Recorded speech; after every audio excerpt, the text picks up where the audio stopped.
항상 기뻐하라 하지 않습니까? 기뻐하라. 의지적으로 기뻐해야 됩니다.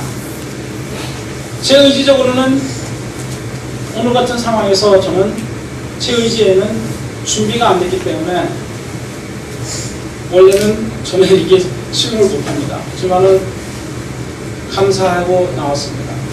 제가 들을 수 있는 것을 함께 나누기를 감사함으로 받았습니다. 그 감사, 기뻐하고 감사하고 기도가 되어지는 그것은 자연적으로 되는 것이 아닙니다. 의지적으로 해야 된다는, 의지적으로.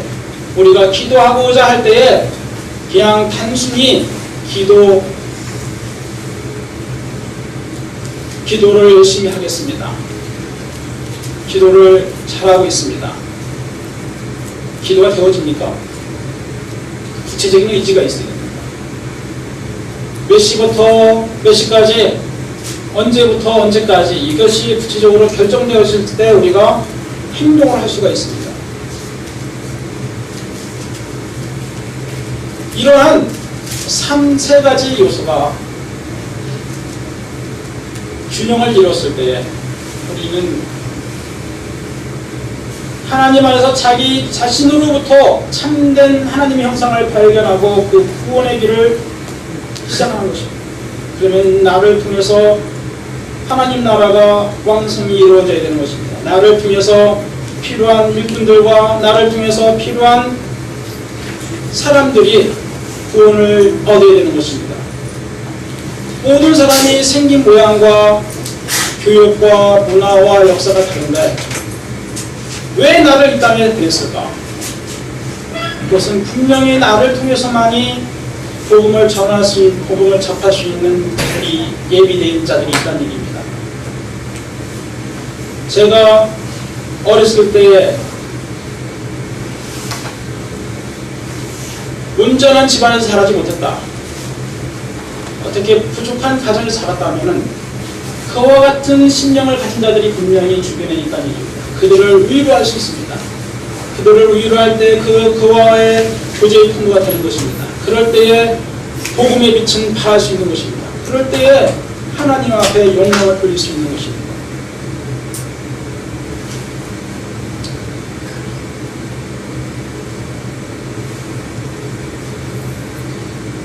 근데 우리는 요즘 교회는 많이 있는데 복음의 빛은 어떻게 됩니까?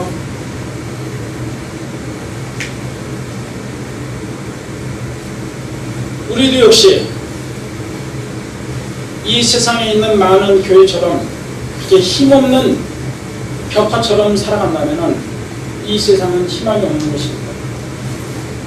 그런데 우리 모임을 통해서는, 우리 교회에 있어서는 각자 그 성령의 은사에 따라서 일할 수 있는 길이 얼마나 오픈되어 있습니까? 다 열려져 있지 않습니까? 내가 한때 잘못해서 교도소에 갔다 왔다 하면은 그걸 통해서 이룰 수 있는 하나님의 영광이 준비되어 있다는 겁니다. 각자 할 수 있는 일이 이렇게 열려 있는 곳이 어디가 있습니까? 저도 교파에 대해서는 많이 연구를 안 해서 잘 모르겠는데, 저는 장로교에 다니다가 7-8년 전에 기도하면서 찾은 곳이 우리 모임이라서 그런지 중요한 것을 항상 깨닫습니다. 진정한 하나님의 말씀으로만 이루어진 모임, 진정한 하나님의 말씀이 성취될 수 있는 모임, 은사를 활용할 수 있는 모임, 하나의 대표자를 따라가며 맹목적으로 따라가는 그런 단체가 아니라 하나님의 영적인 지체로서 그 영광을 드러낼 수 있는 모임, 그러한 모임과 교회는 많지 않다는 것입니다.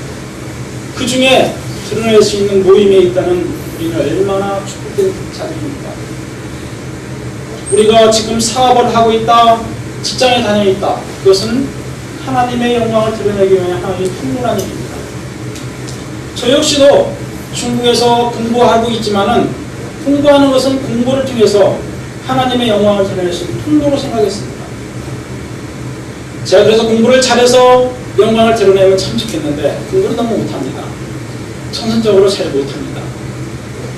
그러다 보니까 어떻게 됩니까?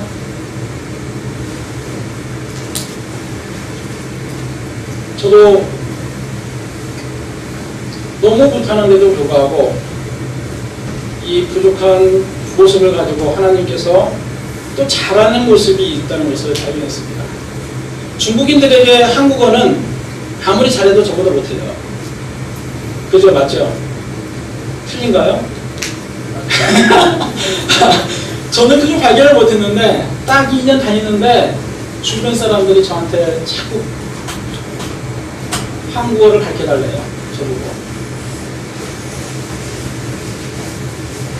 그러다 보니까 제가 얼마나 힘듭니까?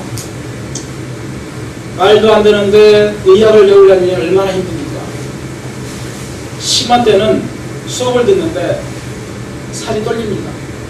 답답하니까. 마음이 답답하니까 꿀렁꿀렁합니다. 속에서 물러갑니다. 유학생이라고 있는데 하나도 신경 쓰지 않고 배려하지 않고 말할 때 저게 무슨 뜻일까?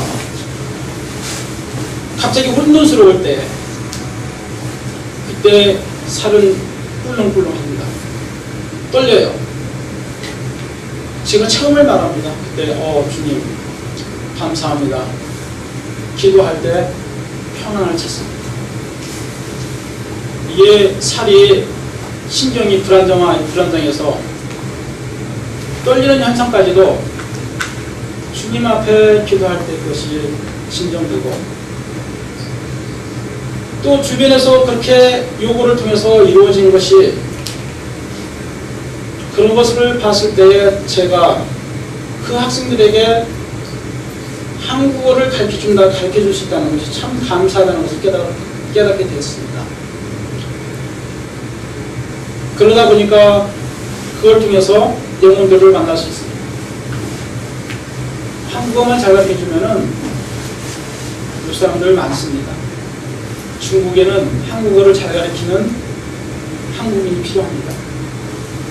혹시 중국에 꿈을 갖고 계신 분이 있다면은 한국어를 잘 가르칠 수 있는 재능을 가지고 오신다면은 이 서울에서도 수많은 중국인들을 만날 수 있을 것입니다. 엊그저께 서대문 모임에 갔는데도 열 몇 명이나 있다는 겁니다. 중국인 학생들이요.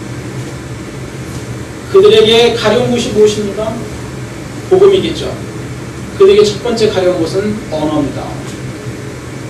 그들에게 언어를 잘 가르쳐줄 수 있다면 이 서울 바닥에 있는 모든 중국인들은 서대문 교회에 갈지도 몰라요. 지난번에 제가 2월 1일에 한국에 들어왔는데 가족이 오다 보니까 오랜만에 내 가족이 오다 보니까 한번 지방에 한번 바람을 쐬자고 해서 지난주에 우연히 가게 된 곳이 부산 연재 모임이었습니다. 어쩌다 보니까 부산 가까이 가서 주의를 지키게 돼서 예산도 없었는데 그 미리 계획도 안 했었는데 그 부산 연재 모임에 그 예배에 참여하게 됐었습니다. 거기에 가니까도 역시 중국인들이 많이 있어요. 그곳에도.